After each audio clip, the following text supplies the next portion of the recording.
అండి నందు రుషి ఛానల్కి వెల్కమ్. ఈరోజు మనం చేసుకునేది చికెన్ కర్రీకి కావాల్సింది హాఫ్ కేజీ చికెన్ చేసుకుంటున్నామండి. మనం హాఫ్ కేజీ చికెను, ఒక 2 స్పూన్స్ కారము, ఇది మసాలా కారం అండి, మసాలా పొడి కూడా వేసుకుంటాము. అండ్ ఉప్పు, తగినంత ఉప్పు చాలకపోతే మీరు మధ్యలో చూసుకోవచ్చు. హాఫ్ వెల్లుల్లిపాయ రెమ్మలు, 4 ఉల్లిపాయలు, ఈ అల్లం ముక్క. ఈ ఉల్లిపాయలు, ఈ వెల్లుల్లిపాయ, అల్లం మనం మిక్సీ చేసుకుంటామండి. చేసుకొని చికెన్ కర్రీ ప్రిపేర్ చేయడం చూద్దాం. ఈ చికెన్ మసాలాలన్నీ వేస్తాము, పెరుగు కూడా వేసుకుంటామండి. పెరుగు వేసుకుంటే కొంచెం సాఫ్ట్గా ఉంటుందండి, సాఫ్ట్గా ఉంటుంది. ఇప్పుడు బాగా దీన్ని మ్యారినేట్ చేసుకొని కొత్తిమీర, పుదీనా కూడా వేసుకోవచ్చండి దీంట్లోని. కొత్తిమీర, పుదీనా, తర్వాత ఫ్రైడ్ ఆనియన్స్ కూడా ఇందులో వేసుకోవచ్చు.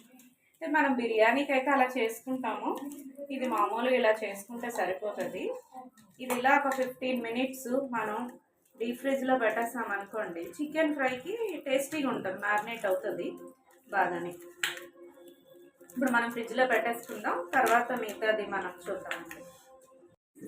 ఆనియన్స్ ఇలా కట్ చేసుకున్నామండి, అల్లం కూడా, వెల్లుల్లిపాయలు. ఇప్పుడు మనం మిక్సీ పెట్టుకుందాం వీటిని.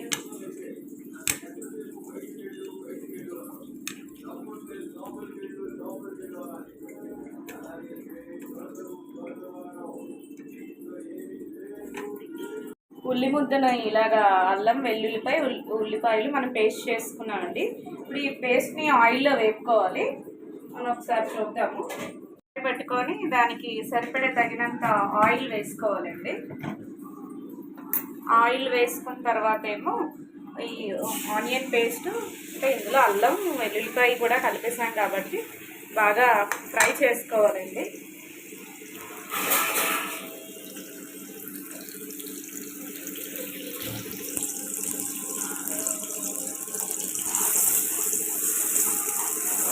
ఫ్రై చేసుకుంటూ ఉండాలి. చేసుకున్న తర్వాత ఇందులోనే చిటికెడు పసుపు వేయాలండి. చిటికెడు పసుపు, కొంచెం సాల్ట్ ఎందుకు వేసుకోవాలంటే మనకి మసాలా కూడా టేస్ట్ రావాలి, అందుకనే మనం సాల్ట్ వేసుకుంటాం. ఆనియన్ పేస్ట్, ఈవెన్ ఇంకోటి కారం కూడా వేసుకుంటామండి, ఒక స్పూన్. అందులో స్పూనున్నర కారం వేసుకున్నాం కదండి, ఇందులో ఒక స్పూన్. అంటే ఇది ఏంటంటే మనం ఫాస్ట్గా చేసేసుకోవాలనుకుంటుంది, ఇది ఒక మెథడ్ అనమాట. ఇలా వేసుకుంటే త్వరగా ఉల్లిపాయలు నీరుగా ఉంటాయి కదండి ఉల్లిపాయలు, అందుకని కొంచెం కారం, కొంచెం ఉప్పు, కొంచెం మసాలా వేసుకున్నారనుకోండి త్వరగా ఫ్రై అయిపోతుంది, టేస్ట్ కూడా బాగుంటుంది ఫ్రై.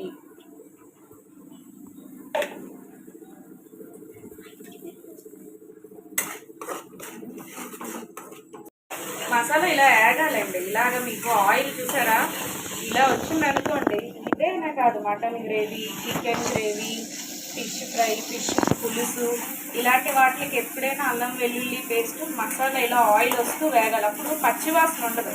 పచ్చివాసన లేకపోతే చికెన్ ఫ్రై కానీ ఏదైనా, ఏ కర్రీ అయినా మనకి బాగుంటుంది. మాట్లాడద్దు, చికెన్ వేసేసుకోవాలి మనం. నేను ఇందులో 2 జాయింట్లు కూడా తీసుకున్నానండి, జాయింట్లు, తర్వాత ఏమో ఈ పీసెస్ కూడా తీసుకున్నాను. ఇప్పుడు బాగా ఫ్రై చేసుకోవాలి. ఇది ఒక 10 నిమిషాలు మూత పెట్టేసి వదిలేయాలండి, బాగా ఫ్రై అయిన తర్వాత. ఇప్పుడు ఈ టెక్స్చర్ ఉంది కదా, ఈ మసాలా టెక్స్చర్ అంతా బాగా వేగాలంటే సిమ్లోనే వేగాలి. ఇది హడావుడిగా చేసుకుంటే మటుకు చికెన్ కర్రీ అయితే అవ్వదండి, చికెన్ ఫ్రైకి కొంచెం టైం పడుతుంది.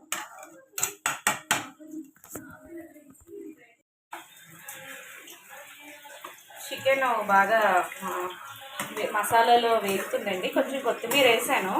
కంగారు పడకండి, ఇంత గ్రేవీలా ఉంది చికెన్ ఫ్రై ఎలా అవుతుందని. దీన్ని ఒక పావు గంట సిమ్లో పెట్టేయాలండి, పెడితే అప్పుడు మసాలా అంతా చికెన్కి పడుతుంది. ఏంటంటే ఇంతకుముందు పూర్వకాలంలోని మా అమ్మగారు ఇలాగే చికెన్ చేసేవారు. యాక్చువల్గా నేను హోటల్ మేనేజ్మెంట్ స్టూడెంట్ అయినా నేను హోటల్ ప్రకారం చేయనండి. ఇలాగా మా అమ్మగారు చెప్పిన విధంగానే ఉల్లి ముద్ద, అల్లం వెల్లుల్లి పేస్ట్తో అయితేనే చికెన్ బాగా బాగా ఉడుకుతుంది. ఉడికింది ఫ్రై అయితేనే బాగుంటుంది. ఇలా మీరు చేసుకొని తినండి, చాలా బాగుంటుంది చికెన్. ఒక పావు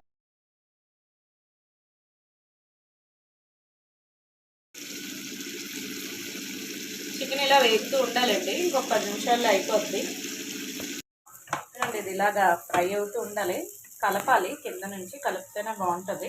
ఇంకొక 5 మినిట్స్లో కొంచెం మాయిశ్చరైజర్గా ఉంది కదా, వాటర్ లాగా, ఇది కూడా అయిపోతే బాగా ఫ్రై అయిపోద్ది. కొంతమంది ఇలాగా తీసేసుకోవచ్చండి అన్నంలో కలుపుకోవడానికి, రుచిగానే ఉంటుంది. మొత్తం అంతా మసాలా అంతా పట్టేసింది. అయిపోవాలండి. చికెన్ చూసారా కొత్త ఎలా ఉడుకుతుంది. ఇప్పుడు ఫ్రై అయిపోయింది. ఇప్పుడు మనం గిన్నెలోకి తీసుకొని సర్వ్ చేసుకోవడమే.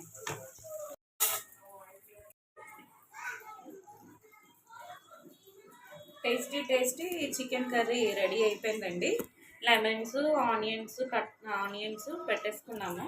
ఇలాగ ఈ 2 జాయింట్లు మా పిల్లలిద్దరికీ చికెన్స్, వాళ్ళకి జాయింట్లు అంటే చాలా పిచ్చి.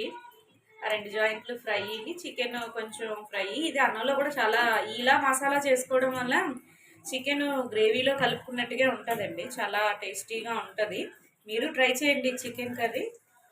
షేర్ చేయండి, సబ్స్క్రైబ్ చేయండి నందు రుషి ఛానల్.